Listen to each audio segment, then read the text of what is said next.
जय श्री कृष्णा मित्रों। आज पुरुषोत्तम मास के चतुर्थ दिन में चतुर्थ कथा में आप सभी का स्वागत है। तो चलिए कथा की ओर।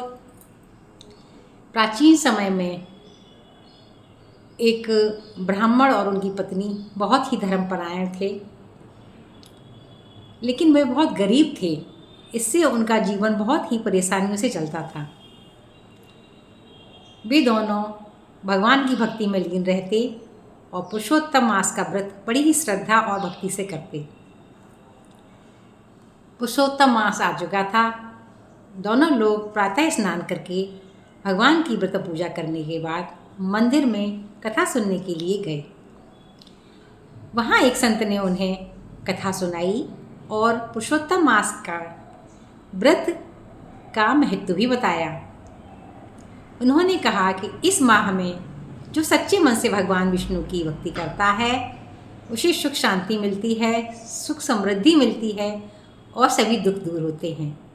ब्राह्मण और उनकी पत्नी दोनों ने निश्चय किया कि पुरुषोत्तम मास का माह भर प्रत्येक दिन का व्रत बड़ी श्रद्धा भक्ति से करेंगे। चाहे भोजन भले ही कम मिले पर व्रत प्रतिदिन करेंगे। उन दोनों ने व्रत किया बड़ी ही श्रद्धा भक्ति के साथ। एक भूखे साधु को भोजन कराया और स्वयं फलाहार करके ही रहे। भगवान उनके सच्चे मन की भक्ति और व्रत से अत्यधिक प्रसन्न हुए। उस नगर में राजा को एक ऐसे व्यक्ति की तलाश थी जो कि बुद्धिमान होने के साथ साथ ईमानदार भी हो। लोगों ने उस ब्राह्मण का नाम सुझाया। राजा ने ब्राह्मण देवता को बुलाया और उसे अपने राज्य कार्य के लिए नियुक्त कर दिया।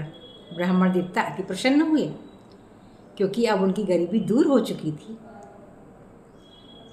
वे समझ गए थे कि ये सब भगवान पुरुषोत्तम की कृपा से है, भगवान पुरुषोत्तम के व्रत का ही फल है। उन दोनों ने जीवन भर भगवान पुरुषोत्तम की भक्ति की और लोगों को भी उनके व्रत और पूजन का महत्व को बताया। पुरुषोत्तम मास में श्रद्धा भक्ति दान और सेवा करते हैं, भगवान उनके दुखों को दूर करते हैं। भगवान हमेशा प्रसन्न होते हैं। सच्चे मन से किया गया व्रत मनुष्य के जीवन के सभी दुखों को दूर करता है और जीवन में सुख शांति लाता है। बोलिए जय श्री हरि।